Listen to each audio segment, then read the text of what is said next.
मैं कहता हूं कि आप जो है, आप चार क्वाड्रेंट, मैं अपने बेसिकली पूरे सीए की जर्नी के तजुर्बे पे ये चीज चार क्वाड्रेंट बनाता हूँ। ये किसी भी पेपर में तुम लोग इंशाल्लाह अप्लाई करोगे तो तुम देखोगे, क्योंकि मैंने कहा ना मेरा मकसद सिर्फ एक पेपर नहीं होता, मेरी कोशिश होती है कि आप जो जो पेपर दे रहे हो सब में आप ये अप्लाई करें। क्योंकि सीए जो नाम है ना, मेरे हिसाब से सीए नाम है वो स्मार्ट स्टडी का है। स्मार्ट वर्कर ज़्यादा कामयाब है, और हार्ड वर्कर जो है वो सिर्फ अगर हार्ड वर्कर और स्मार्ट वर्किंग ना करे तो वो स्ट्रगल करते हैं। चले सर, तो मैंने कहा अगर मैं क्वाड्रेंट बनाऊं ये चार, सही है कि होता है बीएमबीएस में, पता नहीं है नहीं है तुम लोगों के बीसीजी मैट्रिक्स, सही है सर।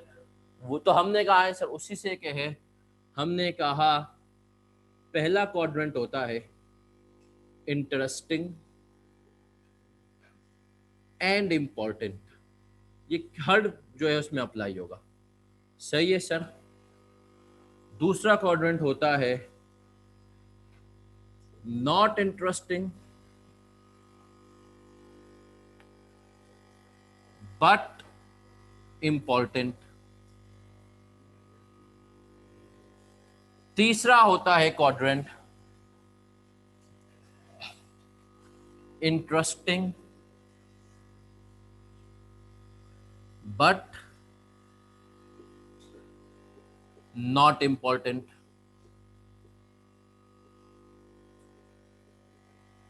चौथा क्वाड्रेंट होता है नॉट इंटरेस्टिंग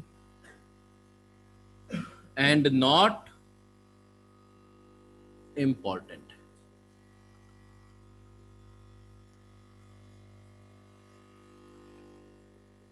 अब सर देखिए, मैं कहता हूं कि आप, मैं जब स्टूडेंट था ना तो बाय डिफॉल्ट मेरा दिमाग इन्हीं प्रिंसिपल्स पे वर्क करता था। बस फर्क ये था उस टाइम पे हमें खुद भी नहीं था कि यही काम हम करते थे।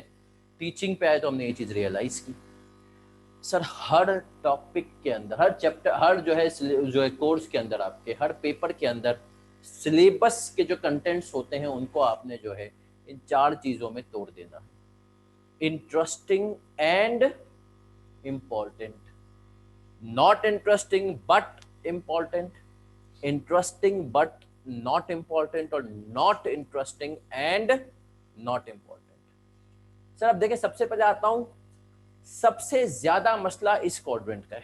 इंटरेस्टिंग नहीं होगा लेकिन इंपॉर्टेंट होगा, सही है। जैसे मुझे बताओ FAR 1 में ऐसा कौन सा टॉपिक है इंटरेस्टिंग नहीं है लेकिन इंपॉर्टेंट है? IFRS 15। आपने कहा सर इंटरेस्टिंग तो नहीं लग रहा लेकिन इंपॉर्टेंट बहुत है। क्यों इंटरेस्टिंग नहीं है? छोटे छोटे हमने कहा बहुत सारी चीजें हैं, ठीक है सर। चले सर, अब आते हैं sir interesting and important FAR 1 में। एग्जाम्पल के तौर पे बता रहा हूं, जो इंटरेस्टिंग भी है और इंपॉर्टेंट भी है। ये देखें, अब हर आदमी के लिए, हर हर आदमी के लिए ये बहुत जो है डिफरेंट होगा, सही है सर। हर आदमी के लिए ये बहुत डिफरेंट होगा, बट मैं जाऊंगा मेजॉरिटी वोट्स के साथ। मेजॉरिटी वोट्स आ रहे हैं IAS 16 एंड IAS 40 के। बच्चे कह रहे हैं सर ये दो टॉपिक हैं, लेकिन लेकिन लेकिन शायद इस अटेम्प्ट के लिए IAS 40 ज़्यादा इंपॉर्टेंट हो गया हो, सही है सर। हमने शायद इस अटेम्प्ट के लिए IAS 40 की इंपॉर्टेंस हो गई, क्योंकि अब तक तबीयत वाला इससे सवाल नहीं पूछा, डिक्लासिफिकेशन और IAS 16 है। सर इंटरेस्टिंग तो है बट इंपॉर्टेंट नहीं है, चेंजेस इन इक्विटी, है ना सर। हमने कहा जो कि आपको मजा भी आता है, इंटरेस्टिंग मतलब आपको मजा आता है, आसान टॉपिक होता है वो usually statement of changes in equity. चौथी चीज का जो इंपॉर्टेंट भी नहीं है, इसकी एग्जांपल मैं देता हूँ, इंटरेस्टिंग भी नहीं है। अगर मैं इसकी एग्जांपल दूं, वैसे मेरे हिसाब से तो वो बड़ा इंटरेस्टिंग है, बट मैं जैसे हमेशा कहता हूँ कि अब तक एग्जामिनर उसके ऊपर इतना तबीयत वाला सवाल नहीं बनाता, और बनाता भी है तो मैंने कहा ना उसके ऊपर क्योंकि कुछ इख्तिलाफी नोट्स है, वो है IAS 23। सर ये मैंने आपको एग्जाम्पल दी है FAR 1 के रेफरेंस से कि भाई ये FAR 1 के हिसाब से अगर आप मुझसे पूछें।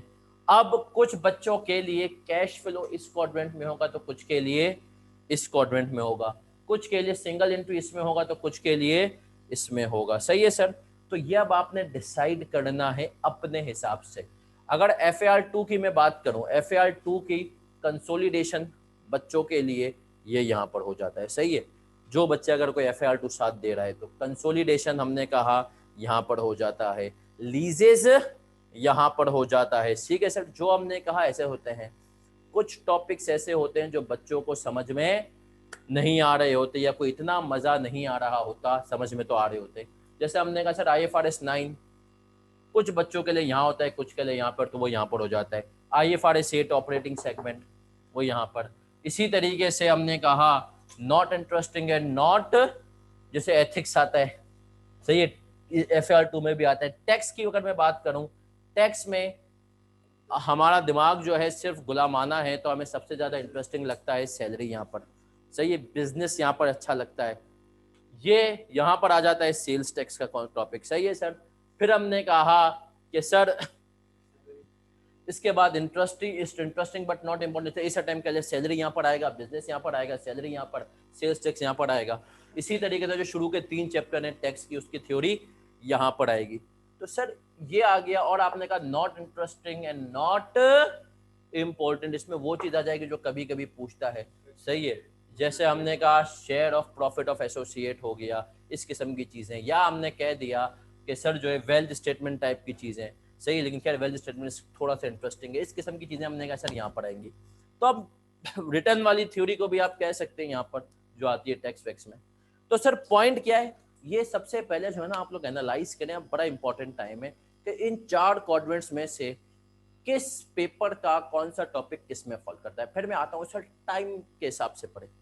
देखिए जनवरी में हर टीचर क्लासेस ज्यादा रख रहा है, सबको कोर्स खत्म करना है, ठीक है सर, ये बैच वैसे ही थोड़ा देर से शुरू हुआ, लेकिन स्टिल आपको टाइम निकालना है, टाइम निकालना है। और सर ये जो इंटरेस्टिंग एंड इम्पोर्टेंट वाला है ना, ये आपको पढ़ने में भी मजा आता है, आसान लगता है और जो है इम्पोर्टेंट भी होता है। इसके लिए आप अपने दिन का वो टाइम दें जब आप जो है इतने ज्यादा एफिशिएंट नहीं हो।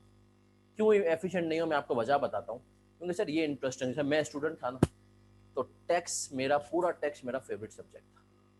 तो टैक्स को मैं दोपहर में लंच वंच करने के बाद, जब मेहमान आदमी लंच चावल, तो उसके बाद जब नींद वींद आती थी ना, उस टाइम पे मैं टैक्स उठाता था। क्यों मुझे पता था टैक्स उठा लिया ना और रिदम बनेगा इंशाल्लाह और मैं सोऊंगा नहीं। अगर उस टाइम पे मैं BMBS उठा लूँ ना, सो जाऊंगा। सही है। तो इसको उस टाइम पे उठाएं जब आपको लगता हो कि आप नेचुरली आपकी एफिशिएंसी थोड़ी कम हो, लेकिन क्योंकि ये इंटरेस्टिंग भी होगा, इंपॉर्टेंट भी होगा, तो इसमें थोड़ा सा इंपॉर्टेंस का भी एलिमेंट होगा, इंटरेस्टिंग भी होगा, तो वो आपकी एफिशिएंसी बढ़ा देगा, उसको आप कवर कर लेंगे। नॉट इंटरेस्टिंग बट इंपॉर्टेंट, इसको उस टाइम पे उठाएं जिस वक्त आपका दिमाग सबसे ज्यादा चलता हो। जैसे मैं स्टूडेंट था ना, तो मुझे पता था अफेक्टिवली मैं 9 से सुबह 1 के दौरान पढ़ लेता था जितना पढ़ता था, बाकी पूरा दिन अपने आप को बना रहा होता था कि मैं पढ़ रहा हूँ, बट पढ़ता अफेक्टिवली। तो मैं 9 से 11 में मुश्किल जो टॉपिक्स थे, पेपर्स के डिफरेंट पेपर्स थे ना, वो मैंने रखे हुए थे।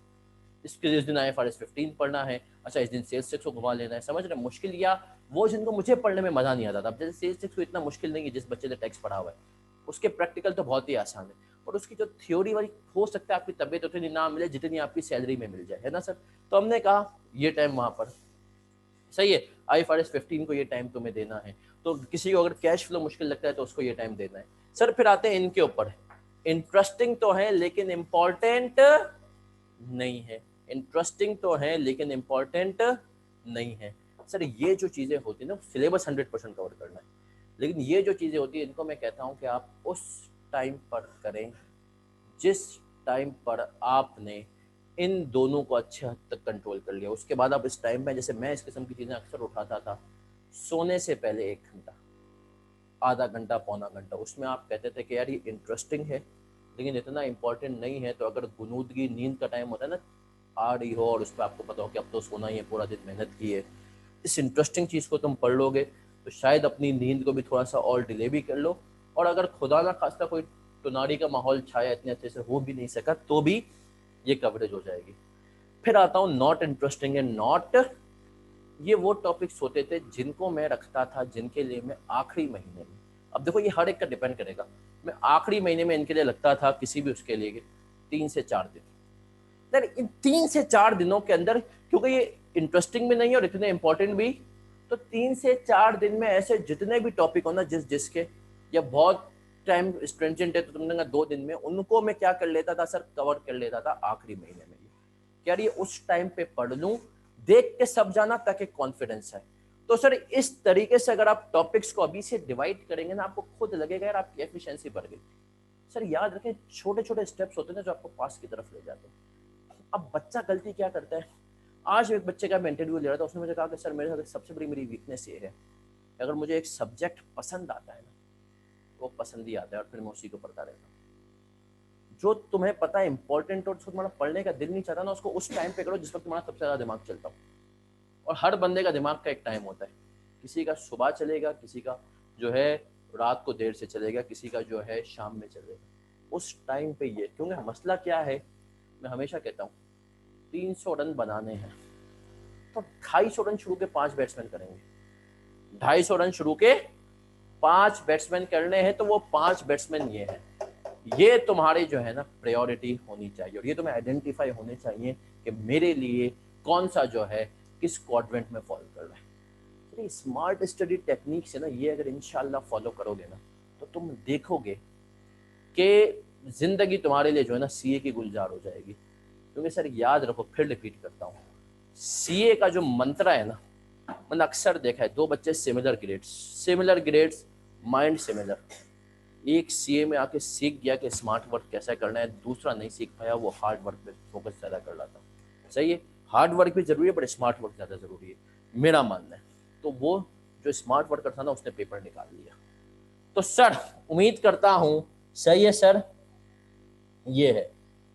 अब आपके जो इंडिविजुअल सवाल होंगे इनके ऊपर मैं जवाब की तरफ आता हूँ। पहले हमने कहा इसको